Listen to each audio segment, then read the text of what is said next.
Well, hello, everybody, and welcome to episode 240 of the 3 Point Podcast. We are partnered with our friends at Memorial Healthcare, home of the new Now Community Wellness Center. Make sure you check out their fall open house coming up November 16th from 4 to 7. There's tours, raffles, smoothie samples from the Big Salad, all kinds of specials, including 50% off enrollment fees, a whole lot more. That's November 16th at the Now building on North Shiawassee Street in Owosso. Also, we're teamed with Skymint Cannabis, Michigan's leader in the industry. We're going to get more into this, but MSU players in the tunnel, they should have gummied up and mellowed out leaving the field. Check out Skymint for I all think, your needs. You like that segue? yeah, I think that's one of my favorite live plugs you've had. That was a good one. I liked it. They should have. They definitely should have mellowed out. You don't get all fired up, man, when you're on some of the great product from Skymint Cannabis. Make sure you also check out, if you're over 21, the new Skymint Reserve featuring great profiles, including strains like Singapore Sling, Lemon 18, all the good stuff, Jared. Also, I want to thank our local partners, AZEE Printing Solutions, Capital Sports Fieldhouse and Hit and Pitch, Grille Real Estate and Auction. Hey, let's throw a big thank you one more time out to NCG Cinemas. We'll talk a little bit about the turnout at Rivals, but they partnered up with us for the big Michigan party at Rivals, overflow crowd, and that Jim Harbaugh autograph football was very popular. And fortunately for the Wolverine fans, a Wolverine fan took it home and not a Spartan fan that said he'd take it out and kick it out to M21. No, it is cool. The pictures that you posted, yeah, we'll talk about it in a minute, but it looked like a good time. Yeah. And again, thanks to our other sponsors, which include Nelson House Funeral Homes, Rivals, Taphouse and Grille, Success Group Mortgage and Servicing. Well, I anticipate we're going to have a fun pod as we're going to give our thoughts on the game, the ugliness in the tunnel, and a whole lot more. Also, our prep spotlight will look at the MHSAA high school football playoffs after week 1. But why don't we just start with the party there Saturday night, and it'll kind of segue into the game for us. We did get together with NCG and our friends at Rivals. We had a bunch of prizes to give away, including ESPN swag and that autographed football by Harbaugh. And it was a big crowd, man. And it was 50-50, I would say. Right at halftime, I me, I can ham it up with the best of them. And, I got the crowd going with green, go white, go green, go white. And then let's go blue. It was awesome. Nice. So you were like one of those, like at a dueling piano bar where, they put the two buckets out, you put the money in Michigan State, money in Michigan, whichever one wins, you play the fight song. That's basically what you were doing. Basically, it was kind of a flashback to prior days in radio when the Castle really was getting up off the ground, did a lot of promotional stuff. You might remember, Matt, I used to do the Sports Forum program live on location at Risto's Bistro. Yep. We used to have some good times. We used to do a lot of this stuff, working the crowd in between commercials. So it was kind of a flashback. I was, though, got to send a little dig out, and we'll get more into that with Jared's Saturday, because I heard that the tailgate got canceled. I texted him and said, hey man, what a beautiful day for a tailgate down in Ann Arbor. And he texted back, long story, I'm home or something. And then that was the end of it. That was the end of it. No, I explained to you exactly what was going on. First off, you said your brother Josh was coming into town. Yes. That was it. Yes. So basically what the plan was Friday. First, let me just say this about your whole go green, go whites. I just imagine me in the back of this Rivals bar. We all have dealt with these guys at bars before, whether it's a karaoke singer, some live band with a singer that just won't shut up. I just imagine myself in the back corner of this place, just shaking my head at you, just putting on this absolute show for everybody. Well, I did hear you made a comment about, geez, Ted's at Rivals is sitting in the worst seat possible. Is that a true story? Is that true? That was true. I mean, did you? As far as I know, you reserved your seat. Yes. Why were you in the nosebleeds furthest away from the projector screen? First of all, anybody that's been to Rivals, there's TV screens everywhere. And we did sit right when you walk in the front door to the right. We had a table for 8. And you have a perfect view of the 10-foot screen. I wanted to kind of be off to the side, off in the back a little bit so I could, have some fun. Because at halftime, when we gave the prizes away, I went right up to the front underneath the 10-foot screen. We had our table there, and that's where I took over the crowd, Jared. Someday You'll learn how to do this. Well, basically, so my brother was flying in. He's supposed to be getting there at 5:30. I got a text a couple hours before that basically had been pushed back until 8:30. Mhm. From there, basically, I made the decision. Okay, well, actually, let me backtrack. Before, when I realized he was surprising us coming back on Saturday, he's not supposed to be here till Wednesday. I, as a good brother, figured, hey, I'll pick him up from the airport. I'll sit here, I'll get some pizza. We'll watch the game. We'll enjoy it together. Shortly after that, right when I made the decision that I wasn't going to Ann Arbor, then I realized his flight was delayed. Mhm. So then basically from there, you had to make a judgment call. And fortunately, I didn't even really get to watch the game with him. It was just a dreary night. I don't know. We'll get to the actual game. Yeah. It was a very stop and starty game, a lot of penalties, and it was just not a great game. I didn't really enjoy it. I think Michigan fans, were pleasantly, like, maybe somewhat happy with it, just because it's a win over Michigan State. But I didn't think we looked that great, and I didn't think Michigan State looked great at all, obviously. Yeah, well, before we break it down again, where did you watch the game at? Your place or in Corona? I was in Corona, yes. At my Aha. place. Okay, so there you go. How about you, Matt? What are some of your thoughts as we cut you out of the conversation here? I mean, it's a typical Ted and Jared show. No, it was a good time. I mean, my parents are in town, so started off with watching it with them. But yeah, it's just been a busy weekend, work and hanging out with the parents. But Yeah. I'm kind of surprised that Jared bailed on the tailgate as much as he was hyping it up, to be honest. Yeah. Well, he's trying to be a good I brother. thought I was being a good guy by doing this. Apparently not. Next time I'll just make sure I'll just go to the tailgate. I was texting you before this. This is what cracks me up. I was texting you leading up to Rivals. Never once did you extend an invite at your table that you had reserved. I never got an invite. I never got any sort of back and forth. So I almost blame it on you. If you had nicely said, hey, I got an appetizer waiting for you and a nice ice cold Bud Light, guess what? I would have been right down there watching it and handing out the prizes with you, starting to go green, go white chance. And we would have had a great time, but you didn't do that. I think I did find out what you were going to do, and you say you're going to watch it at Pops as a comment. Matt, you got to break this tie. He knew where I was going to be at this whole time. We've hyped it up for 3 weeks. He needs a special invite. And by the way, I did buy the table courtesy of 3 Point Podcast. I covered my pals. I mean, I would think that Rivals is an open invite. I wouldn't think that you would need like an invite to get into Rivals, but I don't know. Well, honestly, I didn't think twice about it. I should have been there. I promise you, I would have had a lot better time there than sitting on our couch in my living room with 10 people on it, squished and Main Street, ordered pizza from Main Street, and literally they were so booked up that it took like 3 hours for it to finally arrive. I think it was in the second half by the time the pizza even got there. So no, I mean, you don't need to make fun of me anymore, Ted. Believe me, I'm kicking myself more than you could ever throw barbs at. Well, speaking of that, I don't know if it was the case for Main Street. So Friday, I mentioned my parents are in town. They usually, now with their trailer, they come down and camp. And nice. At the campground where they're at, we ordered pizza on Friday, and it was kind of the same thing. Typical Friday. It was busy, Halloween weekend, all that.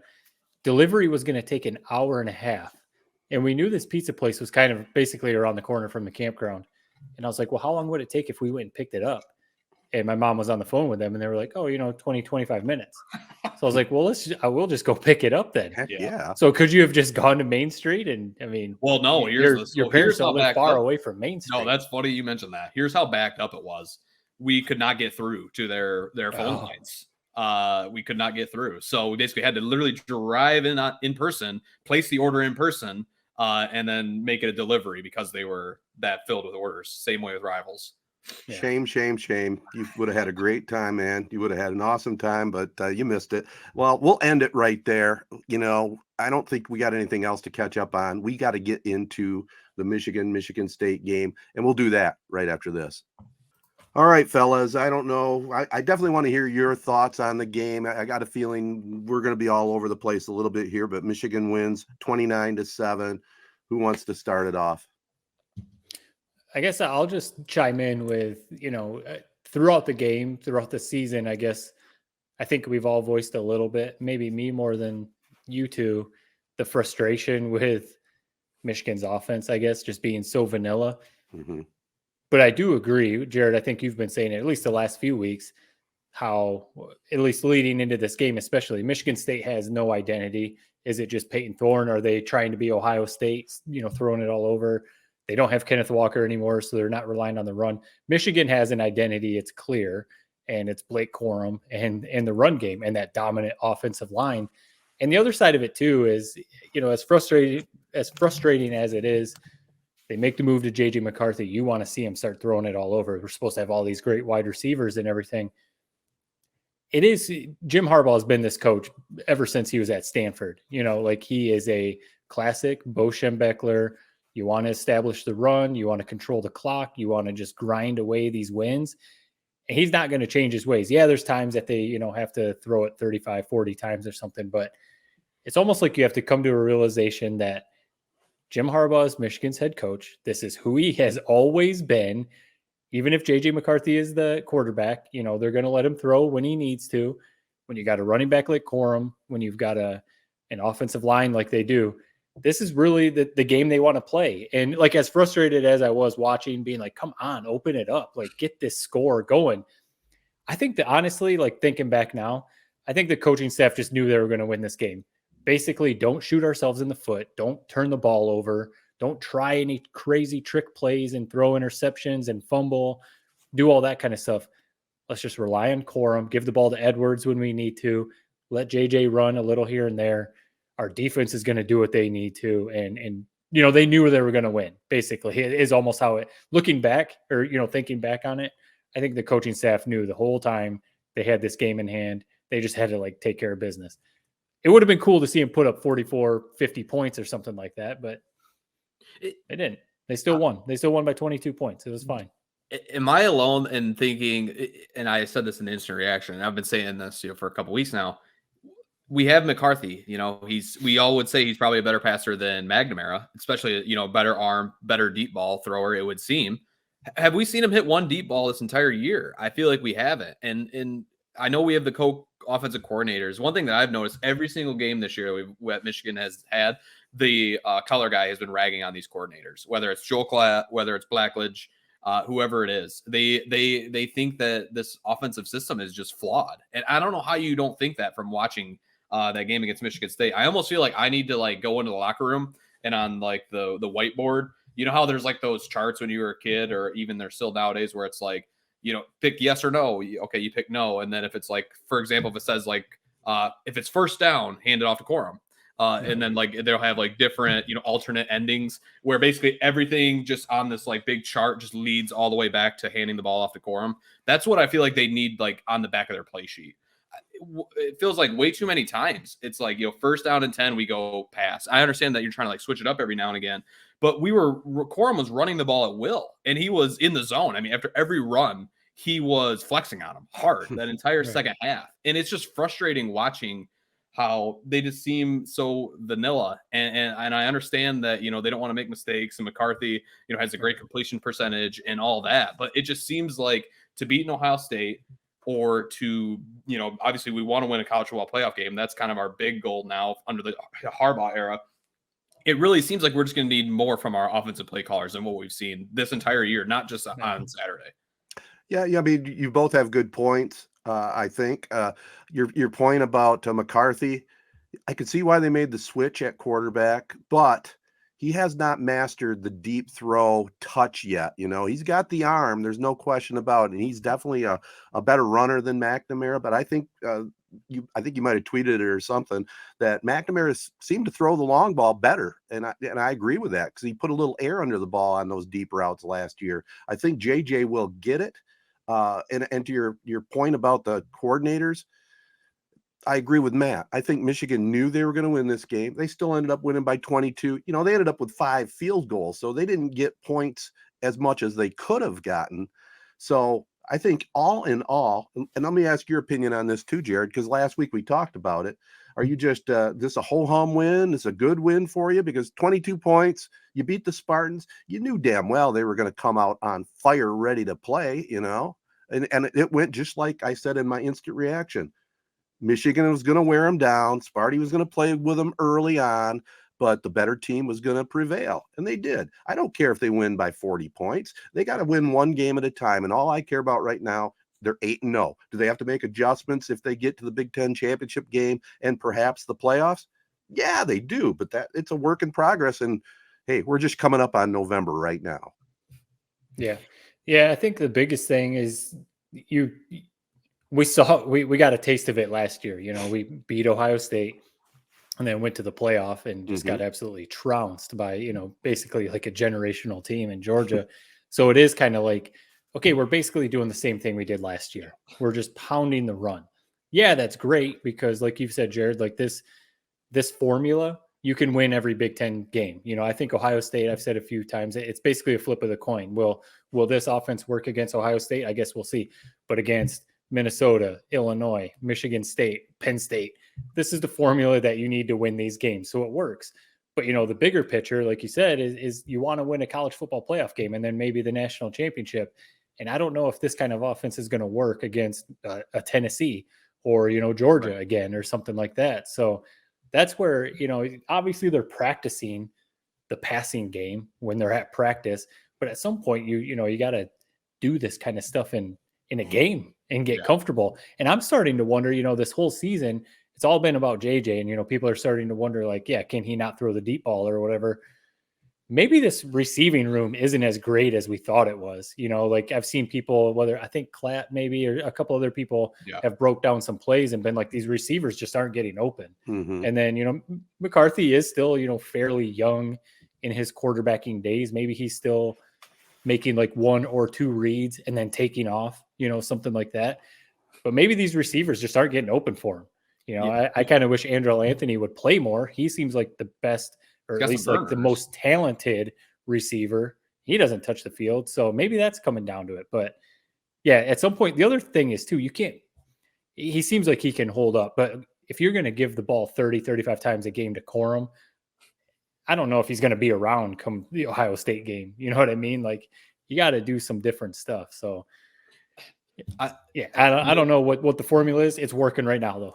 Yeah. I came to that same realization during that game, Matt, about this wide receiver core. I honestly, does they have better wide receivers than us? I honestly think they do. I think so. Yeah. Those top two for sure. 2 of them. It certainly looked like it on Saturday. And the funny thing about it was how they were, Blackledge was saying how the coordinators told him like Edwards, if he was a wide receiver, he'd be our best wide receiver. When I heard that, I was like, well, why is he only like a spell back? Why is he only in, 1 every 4 plays? Let's just have him on the field all the time. I mean, we've noticed that he is probably our fastest guy on the team. Andrell Anthony. I just feel like we need more deep threats. Is Roman Wilson a deep threat? Is Ronnie Bell a deep threat? It doesn't really seem like it.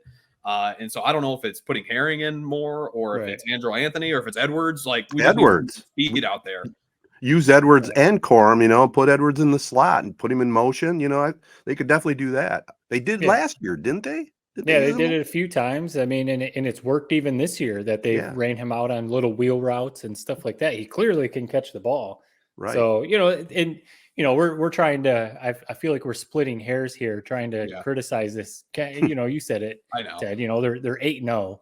Right. And I saw someone earlier today tweet something like, if I could look back and complain about the things I'm complaining about now during the Rich Rod era and during, a couple of those Hoke years, I'd be pretty happy. We're, like I said, we're splitting hairs here. And the other thing is too, like when I was talking to my dad this morning about the game and he was just asking like, what are people talking about with the game?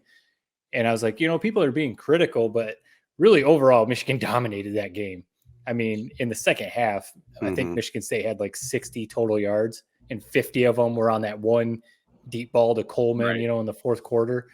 Otherwise, you almost feel like at halftime in that locker room, and we'll talk about locker room stuff probably in a minute. Yeah. In that halftime locker room, I feel like Michigan State's coaches had to be like, listen, we got this.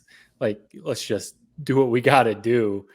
Don't screw up, and we got this game.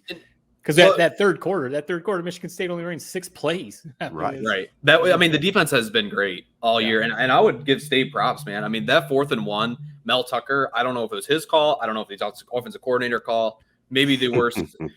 How funny was that? If people who are listening, Matt just did the chop signal. I'd never noticed that was something they did like nonstop throughout the game. It's obviously whenever something negative happens, that's kind of like their, stay of the course type thing. But Mel Tucker, he was having an aneurysm on the sideline every time they cut to him, especially that first quarter or so. It really seemed like he was on edge. But My but wife, speaking of that, my wife was watching at least for a little while, and she said, not to cut you off, Jared, but she said that a few times, like, he looks really angry. She was Is like, he the angriest man in America? Holy God. My goodness. Who responds to that? I'm just like looking at that man, dude. If he's like looking like that on the sideline, and we saw the video after the game where he's slamming locker room doors. Right. I don't know. You don't see Harbaugh doing that type of thing. I'm not saying Harbaugh's a perfect coach, but we just can compare the two. But I can't shake this feeling. I know you guys have it as well. There's something off about this offense, and it's the red zone to me. Yes, exactly. It's weird. It's like, given how well we run the ball, it seems like we should be putting up a lot more than 29 points against maybe the worst defense in the Big Ten. Mm-hmm. And we were really trying to run it up on them. We can't argue that. And the most we could muster up was 29. The red zone, I just don't understand it. That's when play calling is really critical. You would think that with the ability to run it down anyone's throat, that we would be one of the best red zone teams in the country. And I think we might be one of the worst. Yeah. It's something that we all know will be our eventual demise. But for now, let's just soak in this victory. But did you guys not agree with me when I said, like, it was just a weird feeling game afterward? I didn't really feel super high. I didn't feel super low. Obviously, I still, great feeling beat Michigan State. But in terms of beating Michigan State, this is the weirdest I felt after it. Mm-hmm. It just was a very weird game, very stop and starty, tons of penalties. We were all kind of frustrated with the Michigan offense throughout the whole game. It just, maybe I'm just being a disgruntled baby and I'm not being grateful, but that's just how I felt. I can't change how my gut told me to feel during that game.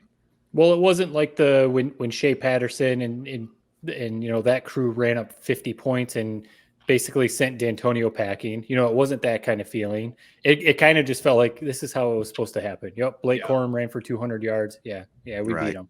And then, obviously, again, I keep referencing stuff other people say. I saw someone say basically what you were saying, Jared. They were like, this was really going to be a pretty unmemorable Michigan State game really until those fireworks in the tunnel, in the locker rooms. And then now that's, all anyone's talking about. But it would have been much worse had Michigan lost and Tucker was 3-0 against Harbaugh. Right. Then it would have been completely different. Well, let's get into that a little bit. And by the way, I do agree with Michigan has to come up with a better plan in the red zone. But it's cool. It's all good and well to have the best kicker in the country. Right. At some point, you got to score touchdowns. I'm going to have a take here, and it's gonna sound probably a little wimpy, but it started with Franklin, and then we've had this incident. We're going to get more into. And Jared, you've been there. Matt, you've been in that tunnel. They got to do something different. I mean, I know they're not going to do teams coming out in different tunnels, but they got to have a little better control to have, instead of having both teams even in that tunnel, coming out for the game at the beginning and leaving at the end. Do you agree, disagree? It's just a recipe for this kind of stuff. It's no excuse. There's no excuse for 10 players kicking another player on the other team, but they could maybe alleviate some of that. Just a thought. I mean, yeah, definitely. But it's also one of those things this is the way it's been done ever since that stadium was built. And it seems like only the last couple of weeks, it's really become an issue. There's been other altercations. Yeah, but not before. Like this though. Not like this. I think I blame this to the pandemic and politics and everything else. Everybody's just angrier than they used to be. That's possible. You could also then say, like, airplanes crash sometimes. So should we just stop flying airplanes? I hear you. Well, think about the coaches on both those. If it was Michigan, I'd say the same thing. I mean, we've seen it in that tunnel where it's like an Ohio State whoops our ass, and then they're trash talking Michigan. So we've felt it that way in our own home stadium before. Mm-hmm. But look at the two head coaches. I mean, you got James Franklin, who, remember a few years ago in Michigan State was, sprinting off field. He's had the problems with Michigan, Jim Harbaugh. Then you got Mel Tucker, who, Ted, you were just saying, or Matt, you were just saying how your wife was like, is he ever happy? He's the meanest, the meanest guy in the entire world. So I think the players definitely embody that a little bit.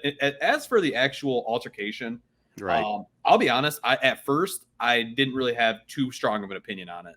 I didn't know, with something like that, we didn't really know all the details. We only saw the one little video.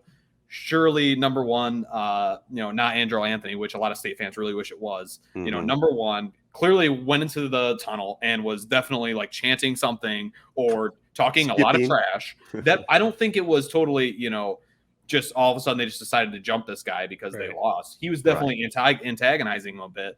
Yeah. But regardless, who cares, man? Just let him go. How many times have we lost a matchup, Ted? You lost 9 your senior year. How What are many you times have talking you lost about? a game? What do How you many win? times have 9? you- Lost 9 what? how many times have you lost a game and you've had to go through that handshake line? Yeah. And whether they say something to you or you just know how pissed off you are and how snarky they're acting, that you've wanted to do something like that, but you restrain yourself. Had to, yeah. And so it's just at that point, man, you just got to blame it on these state players. It just was a weird, bizarre situation. It looked like something out of like he was getting jumped on the street. It just was a scary situation. And it was just bizarre. All the different people sitting around watching a couple of guys just swing helmets at a guy not wearing a helmet. It just was crazy. Definitely crazy. And, kind of to answer your question a little bit, I mean, to the one that you asked at first. Yeah. I mean, I do definitely think like kind of part of my answer is what Jared said. I mean, people, you just shouldn't act like this. You should maybe take the high road, but also kind of what I said earlier, this is how they've done these games at the big house ever since it's been built. They do, when they come out, separate the teams probably to avoid some altercations or whatever. But we've seen pictures after Michigan beat Penn State. The whole peanut butter and jelly thing was at halftime. After Michigan beat Penn State, players were in the tunnel together, dapping each other up, saying, hey, what's up? They're all friends, after the game, whatever. Obviously, this rivalry may be part of what you're saying about the COVID and politics and everything. This rivalry, the debate is always, who's Michigan's biggest rival? Is it Michigan State or is it Ohio State? Obviously, Ted, you're always going to lean Ohio State. Jared, you're probably always going to lean Michigan State. I've kind of seen the both ways a little bit. This rivalry has like a different kind of like it's ugly. Hate. It's like anger. Michigan and Ohio State, you just dislike each other. It's just like an annoying. I can't stand Ohio State. Ohio State people can't stand Michigan, but Michigan State is almost like dangerously. The hatred is just like, people are going to fight. And, like we've seen it all the way back to like Taylor Lewan and Devin Gardner was getting his face like pushed into the ground. And there's just always been all this stuff all the way back to, Mike Hart and, his comments and everything. This rivalry is just different than the Ohio State one, to a point where 6, 10, whatever it was, players are jumping to Michigan State players are jumping to Michigan player. So before you jump in, Jared, I just want to make a quick comment on it because it just came to my mind. I agree that Michigan dislikes Ohio State. I think to a certain extent they respect them, but I don't think there's any respect on either team between Michigan and Michigan State. And you can see it leading up to the game with all the yapping going on. You don't hear a lot of that between Ohio State players and Michigan players before that big game. Yeah, I think a big part, I think, is because the players now are more Jared's generation. Most of what they've seen growing up is Ohio State dominating Michigan. So they probably are a little bit like Jared, like, why is this such a big rivalry? I don't really get it. They've just had it pounded in their head that this is this is the game, Bo and Woody. But really the hatred is Michigan State. That's really where it comes from. I agree with that. Yeah. It was weird. What do you guys make of number one running, like, how he kind of ran into the tunnel? Almost like we all saw the wide video where basically it's Michigan's waiting for these guys, Michigan State, to go in the tunnel. Everything's fine. We're waving them off. That's hilarious. And this guy basically takes it upon himself to, run into the tunnel with the state team. If I saw that as a state fan, I would be like, okay, this guy clearly went in there with trying to start something. It took some balls to go in there by yourself against 100 other guys, and we saw the result. I don't think, if I'm Harbaugh, I'm not giving that guy like a pat on the back. I'm definitely, giving him a little bit of a talking to. Maybe the punches are enough punishment. But I don't know why he did that. I agree, and I didn't break it down frame by frame. Number one, why did he have his helmet off? Did it get ripped off, or did he go in there without a helmet? Number one, and it just is my perspective, just without seeing it, like I said, frame by frame, that he's doing this, he's taunting him a bit. One of the state players probably shoved him. He might have tripped, went down on the ground, and then all of a sudden the swarm is on. Yeah. Yeah, I mean, when he was skipping into the tunnel, he had his helmet off already. That's what I thought. So, it's one of those things, like he put himself in that situation. Like, is he at fault? No, because you shouldn't expect to get jumped the way that he did. Right. But he also could have avoided that situation and just waited for the Michigan State players to get in. And, do you really have to talk trash to them? They know they just got their butts whipped. So, it doesn't really matter. But, he also didn't expect to get jumped. The video shows him he literally got assaulted. I mean, they were trying to pull him into the locker room, and who knows what they would have done if they got him in. Part of the disappointing thing too is there was state police in there doing. I was going to make that same comment. Michigan State Police just standing there, not doing anything. Yeah, there's so many other adults just watching. I saw a video of like one coach. I don't know if he was a coach or some grad assistant, whatever he was, just filming it. Yeah, it's like, what is? And that's my generation, man. What is wrong with my generation? Why is that the first move for everything is to immediately pull out the stuff? Like, there's literally a guy getting like attacked by 20 guys, and there's a guy 3 feet away just filming it. Yeah, right. And from what I can tell, he was wearing a Michigan hat.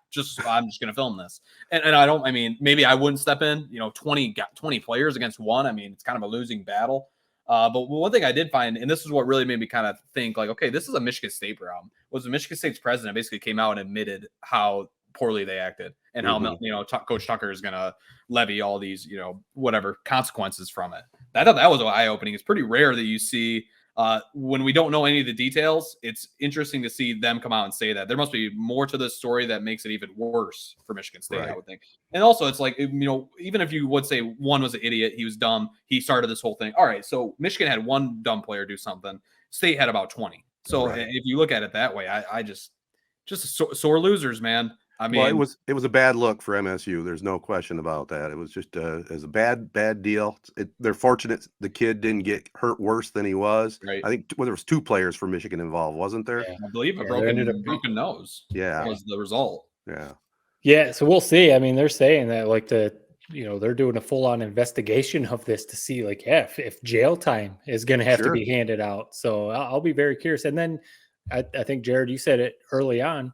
There's video where Mel Tucker comes in and I don't know if he punches or he does something to like the locker room door. So I don't know if something else is going to happen to him. You mentioned what their president said. So very interesting to see what happens there. But I mean, the big thing is it's just messy. I mean, it's easy for us to say, point fingers basically, right. But it's, to me, like maybe because I've kind of been separated from it, it's different for you guys. You live right next to Michigan State fans. You work with them. I mean, I do work with a few, I guess, but basically everyone you guys work with and see on a daily basis, it's either Michigan or Michigan State. Yeah. Being separated from that for, a little while now, I've almost been able to like take a step back and be like that rivalry. There's just a genuine, like, people don't like each other, like just flat out, like you will lose friends over that rivalry almost. I mean, that's almost how bad it is.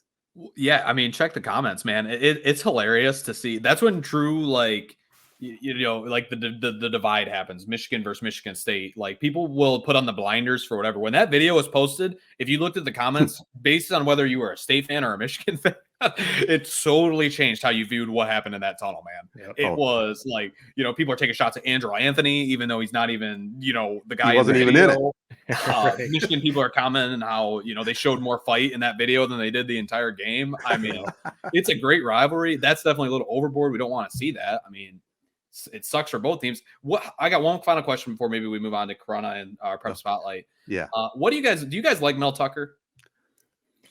It's funny. I was just texting like a friend group that I talk about all the time on this podcast about this, and we in that text thread we bash Izzo quite a bit during.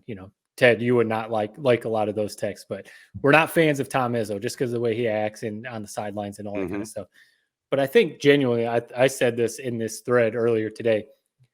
Even though we don't necessarily like Tom Izzo, the basketball coach, I feel like deep down, we know he's probably a good dude. Yeah. He is, he's annoying and all that kind of stuff. But, he's probably like a good guy for Michigan State and all that. Legend.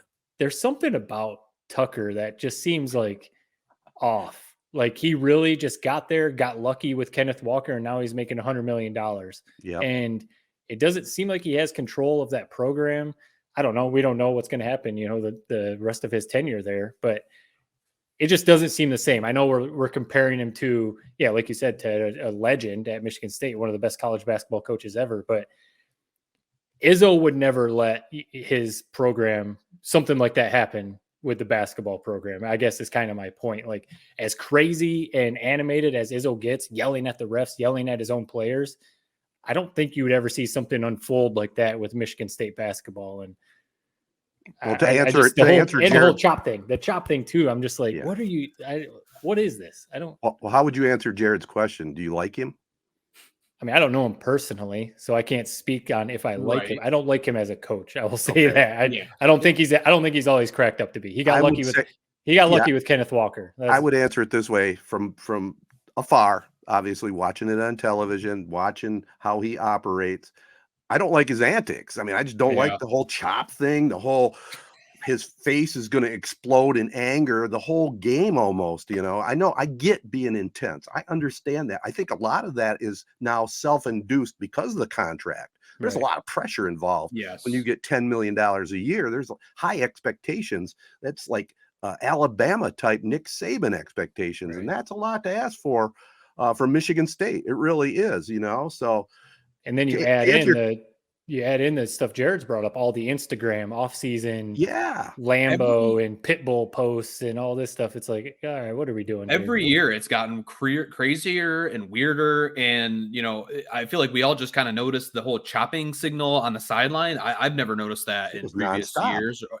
I think the last year's success definitely made him a little too big for his bridges. I think there's still got to be something there, man. Right. I feel like he's probably a pretty damn good motivator.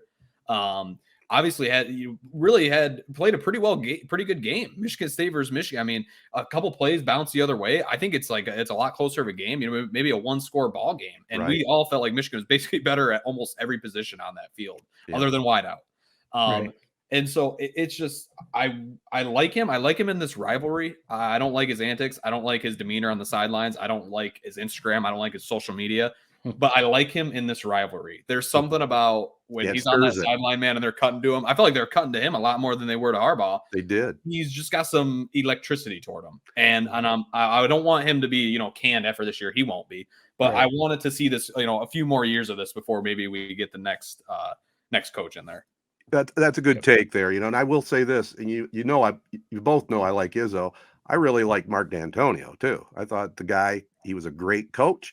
Oh yeah, a likable guy. He was the kind of coach I could play for, and he had class. And that I'll just leave it at that. Before we get to the prep spotlight stuff to end the podcast, we got to touch on the Lions a little bit. I mean, we're recording this Sunday night. They lose. They're now 1-6. They ended up taking the defensive back number 3 overall. They could have had Tua. My stance on that back then. And Jared, you're a guy that says you got to draft a quarterback, got to build around a quarterback. If we had Tua right now and was still building around it, this is still a young team. We wouldn't have to worry about drafting a quarterback next year. But they're playing well enough to keep you entertained during the game, but losing, which is good. Keep that draft stock going. The Rams lost today. They got right now, I think they got the number 1 and number 13 pick in the draft. It's all good. Yeah, these are these games that that seemingly have no effect on the draft stock. They're the ones that you regret come March or April, when the draft is happening. So I was happy to see them lose. Right. As crazy and as sad as that is, considering how much hype and excitement we had going into this year. Maybe if we win that Vikings game, maybe if we win that Seahawks game, I would have been living and dying on every snap today. But let's just keep losing. And if we're losing, it's a good day to be a Lions fan. I didn't watch 1 second of the game today, and I'm glad I didn't. I was checking the score a little bit. So I saw the halftime score, and I was like, oh, cool, they're playing well. But I almost guarantee they're going to blow this. Sure enough, they did. And I don't think that, like, all of a sudden everything would be fine if they would have drafted Tua, because I think if Patrick Mahomes came to Detroit, he would probably be out of the league by now. There's just a curse on this franchise. Like, How are teams like the Jets? How is Geno Smith in Seattle looking like he's a Pro Bowler? How are the Giants? They landed Daniel Jones, and all of a sudden he's looking like the next Josh Allen. Right. Like, how is all this stuff happening? And they have not the Seahawks, but the Giants have, basically first-time head coaches. The Dolphins have a first-time head coach, and they're figuring stuff out. The Lions are just there's something about it, and I honestly think it's almost like a curse. It's a loser mentality. There's just a negative energy around that whole franchise. And I think Tua would probably be out of the league if they would have drafted him. I don't think that would have been like the saving grace. We had Matthew Stafford for 10 years and that didn't do anything. And I definitely think Stafford's a better quarterback than Tua. So, do you keep losing to draft another quarterback? Sure. Do it again. I don't know. Bryce Young. Here's the thing. We need a Joe Burrow. We need a some guy that just got the moxie, got the confidence, the belief, not only just a good quarterback, but somebody who, as soon as he walks in, it's like the whole locker room's behind him. Right. And I don't know if that's in this draft. I hope it is. I hope we're drafting number 1 so that we can make that decision if there is that quarterback there. But all we can do at this point is just keep losing, except for Thanksgiving. As you guys know, that's always my one game that, we're 0-0 heading into that one. So that'll be an exciting one against the Bills. Well, hashtags against the best team in the league. All right. Great. Well, it'll be fun to watch. I was going to say hashtag since 57, but there is something about that curse. You're right. I think Peyton Manning's getting into it. Isn't he in one of his Peyton places going to dig deep into that? I believe it just dropped today. Yeah. I mean, it looked awesome. It had Jeff Daniels. I'm surprised you didn't have it DVR'd already, to be honest. Yeah. Well, I don't have ESPN Plus, so I'm going to have to figure out how to watch it. But I'll tell you what, there's something to be said about that. And call me crazy, guys. I know this franchise has been disturbing for a long time, but I was breaking it down today, just watching the young guys like Rodrigo, Hutchinson. He was getting double teamed constantly. Wasn't really a big factor in the game, but you get that team a little help. They got some fairly decent young guys. They still haven't played Jameson. He might as well sit out the year and come out fresh next year. Yeah. But they got a pretty good core of young guys. And if they can build it up a little bit more with this next draft, we already know this year's done. Am I crazy for thinking this team moves forward with some good talent, whether it's going to be Dan Campbell coaching them or not? I think they got some decent young talent on this team. This team had a head coach in Jim Caldwell who was winning 11 games a year, going to the playoffs, and they fired him. Yep. For Matt Patricia. That says it all. I think that tells you everything you need to know. I want to be with you. Yeah, sure. Because I agree. There are pieces there. Right. I don't think Jared Goff is the answer. I don't think just going out and drafting a quarterback every 4 or 5 years is the answer. But, that's the NFL. That's what teams do. So I hope they don't draft CJ Stroud. I do know that. No. So I'm not all out on Dan Campbell, but getting close. It's pretty close. If you're saying if Stroud comes out, let's say like this down the second half of the season, he lights up Michigan, 5 touchdowns, lights up the college football playoff, maybe leads Ohio State to a championship. Is there just something in your heart that you would still be anti Stroud coming to the Lions because of the OSU across his chest? It's not the Ohio State thing. It's just their Ohio track State record. That's it. That's true. That's a good point. If it was, I'd like Jeff Okudah. I don't mind that he went to Ohio State, especially now he's playing well. It's just that there's no good quarterbacks from Ohio State in the NFL. Yeah. Now CJ Stroud might be the next Patrick Mahomes. Who knows? But I mean, today, if it was Stroud or Bryce Young, I'm going Young all the way, man. For sure. Yeah. Even though he's a little small, but I'll take him. All right, let's wrap up the podcast. We said we wanted to keep it short and tight. Let's have our prep spotlight right after this. All right, it is time for the Prep Spotlight presented by Capital Sports Fieldhouse, and it's the high school football playoffs week 1. Let's start right with our Corunna Cavaliers.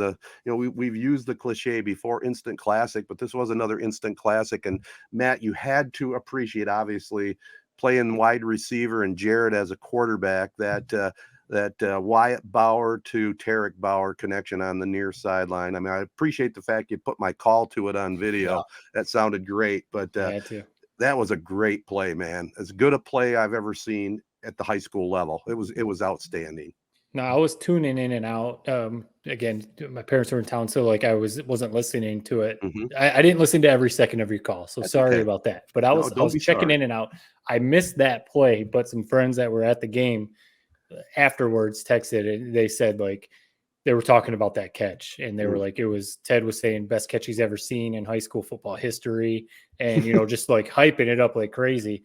So finally, when you sent your record, I wanted to listen to the call, and then I saw Tarek. He's been posting his highlights, on Huddle. I was wondering where you grabbed that from. Yeah, Wyatt. I think it was Wyatt that posted it, but no, Tarek did. I mean, I'm the one that downloaded it. Okay. I think I know where I got it from. All right. But no, they both do. But But yeah, so I grabbed Terex, and so when I saw that catch on there, I was like, okay, I got to put the call to this. So Awesome. yeah, great catch. It was a classic hitch and go. Steve Herrick, staple. I ran that 25 times when I was at Corona. Great play.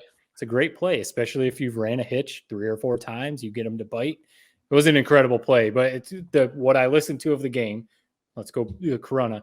It did sound like an instant classic back and forth. I mean, you said it before that these teams are pretty evenly matched. Like it almost could go either way, and that's what it sounded like. So cool to see Corona come out. Tough one against Portland coming up though. So yeah, we'll see that was a big time win. That was one of those wins that we needed as Corona fans. The Corona football team, they needed that win.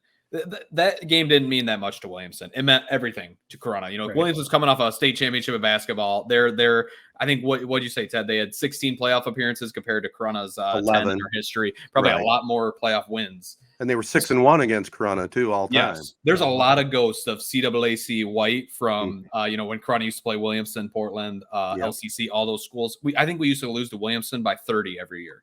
So it must have been a little bit of a shock for them to end up losing that game. Same coach still over there that would have been there for those beatings back in the early 2010s. Yep.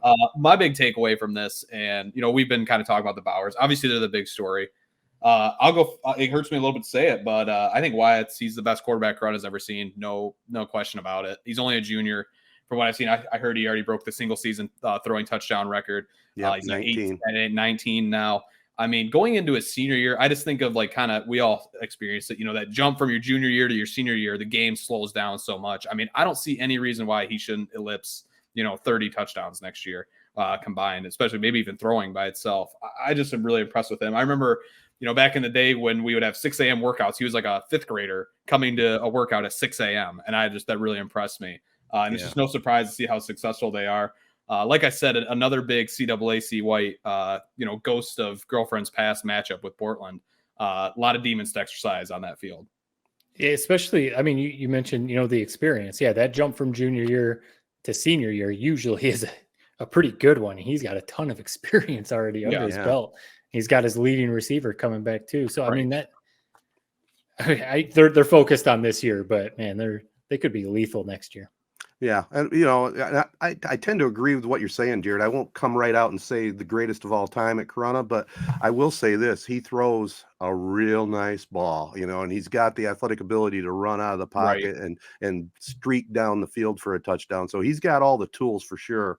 And I got to give you a few props too. After your junior year, you dedicated yourself to really get in shape and get ready for your senior year, and you had a huge senior year yourself. So well done, young man. A compliment from the old guy. How about that? Thank you. It's going to be interesting. Corona, if I'd say it's turned into good job, Jared. Yeah.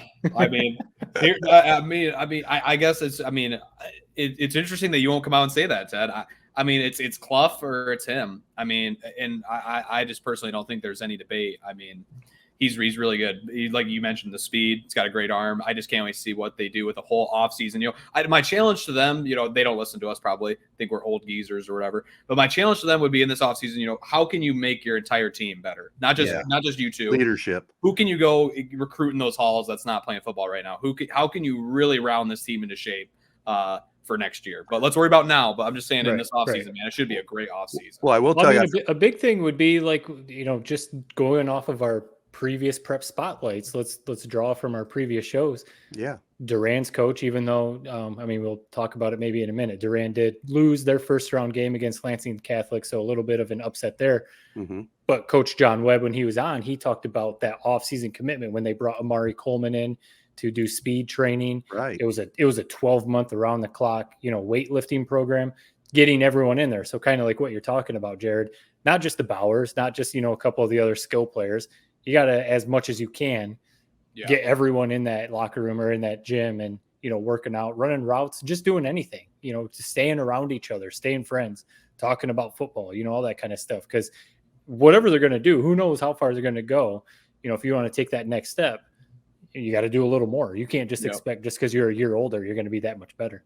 Yeah, right. No, I agree with all that. That's perfect. And even just a 1-game turnaround after that over the LC loss, my sources, I had some inside sources. I heard there was a little players only meeting to focus for this That's what you Williamston love to game. hear. Yep. Yeah, and they looked like a whole different team than when they played Ovid Elsie. Kind of Ovid Elsie, I think they went over there with the, and again, I can't speak for everybody, but it kind of had the feel like they thought they were going to take care of business over there, and they got rid of that mindset and said, we got to concentrate on what it needs to beat, what we have to do to beat Williamston. And it was just a great game all around. That was a really good Williamston team too. Yeah. It's awesome to hear. And yeah, we talked about it, or I brought it up quickly. So I was just going to read off a few of the other area scores that, around. So Durand did end up losing to Lansing Catholic. We talked about it last week, or I don't remember if it was with Brandon Green or one of our guests, that, Lansing Catholic, returning state champion, they did go down a division, but, you had to wonder, and they maybe, they were 5-4 going into the playoffs, maybe a little bit of a down year. Durand hasn't been in the playoffs, or at least, in that position, 9-0, hosting like that in a really long time. Mm-hmm. Was it an experience versus, a David Goliath type of thing, one of those? Did Durand just run up against a better team, clash of, I think, Jared, you might have said it, like two clashing styles. Right. Yeah. I don't know. Yeah. What a bummer, man. Just a heartbreaking loss. I mean, it's a thing that's sad about, programs like Corona, programs like Durand. When you don't have the consistent success year after year, you really notice it in a game like that. 21-21.5, LCC scores 7 unanswered to end up winning the game. I mean, it's one of those things, and I was actually thinking about this. Imagine, if we're looking at Corona standards, right? Imagine, you think of how we have like one good class every like 5 years. Imagine if we could stack those 4 really good those good classes, like 4 right in a row. Freshman, sophomore, junior, senior, and maybe they didn't even play with each other, but if they were just walking the halls with each other, seeing what the class above them did, they made it to district finals. They were 1 score away from beating South Christian or whatever. If you could just build that sort of camaraderie within your school and within your program, I just think it really pays off. And LCC, I mean, we just saw it. I still feel like Durand was probably the better team. It just was a really bad draw, man. Yeah.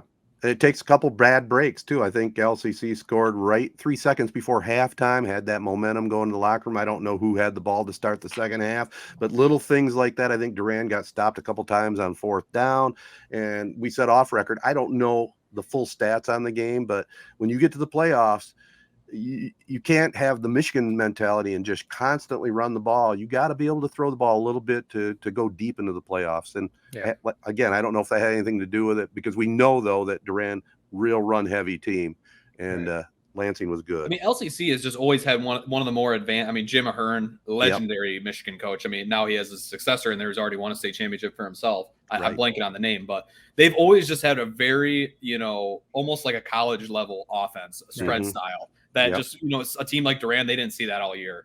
And just, 28 points. That's the most Durand's defense gave up all year, I'm pretty sure. Right. So it's just one of those things, man, where it's a tough team to face. And if you don't have the athletes to cover out in that perimeter, it can be a long night. Yeah, you're close. I think they did have that shootout with Montrose. I think they both were in the 50s. So they doubled that up one game. But yeah, point still stands. In another one, New Lothrop won 47-30. It sounds like it was basically almost like a running clock type of situation, like backups were in.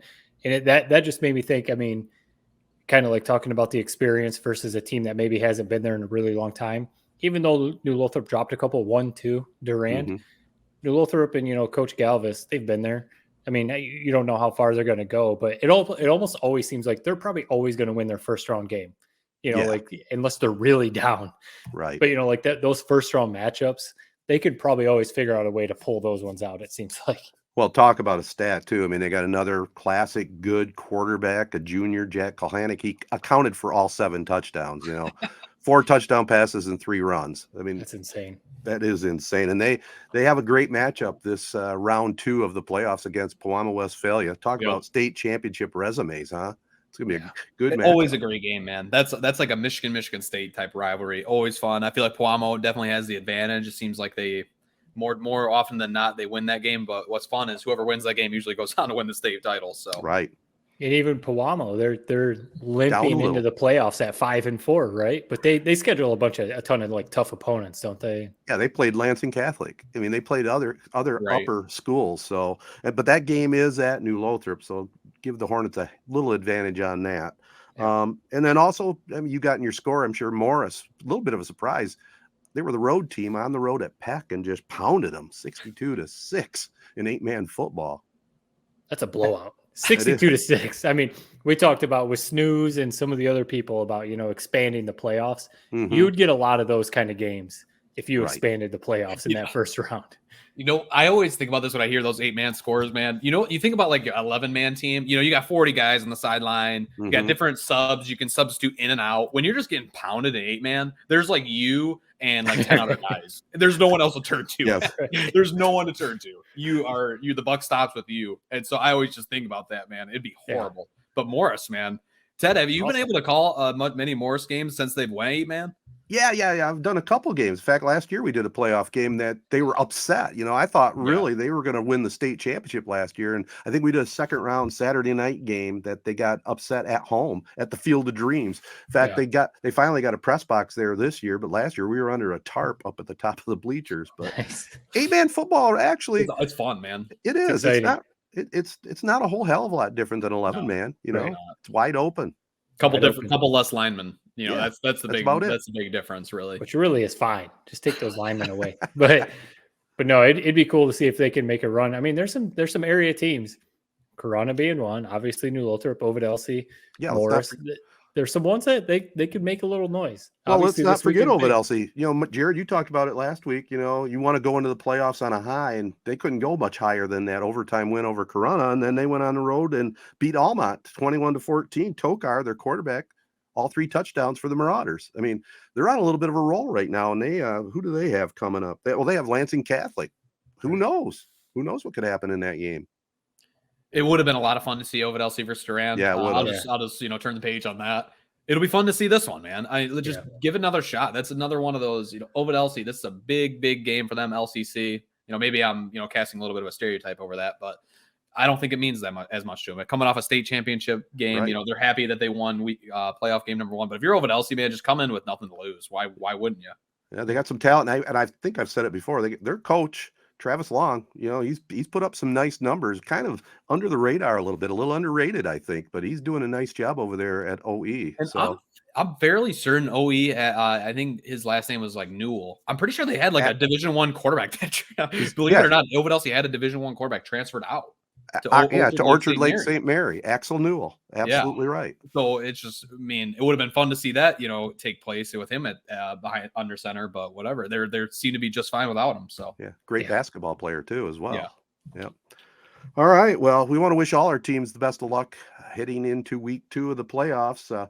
If you're a fan of radio, definitely check Z92.5 out Monday morning to officially find out what game we're broadcasting, and we'll see where we're at. You guys want to call it a podcast and get the heck out of here? You got parent duties to take care of, Matt. Sounds good. All right.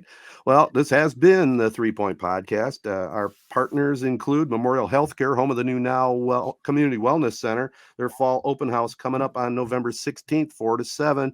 Tours, raffles, discounts off enrollment fees, 50% as a matter of fact. It all takes place November 16th at the Now Building on North Shiawassee Street in Owosso, Michigan. And Skymint Cannabis. The MSU players are stopping in there tomorrow. Michigan's leader in the industry with many convenient locations throughout Michigan. Use that coupon code 3.20 at the Corona store for 20% off your first purchase. And make sure you let all our great partners know you listen in and enjoy the show. They include AZEE Printing Solutions, Capital Sports Fieldhouse, Crow Real Estate and Auction, Nelson House Funeral Homes, Rivals Taphouse and Grille, Success Group Mortgage and Servicing. And don't forget the good guys at Chi-Town coming up November 5th at the Bus Stop Bar and Grill in Birch Run, and they'll be playing at Rivals Thanksgiving Saturday night, November 26th. So get your tables reserved for that one now. So until next week, so long, everybody. Peace and love. Be kind. Thanks for listening.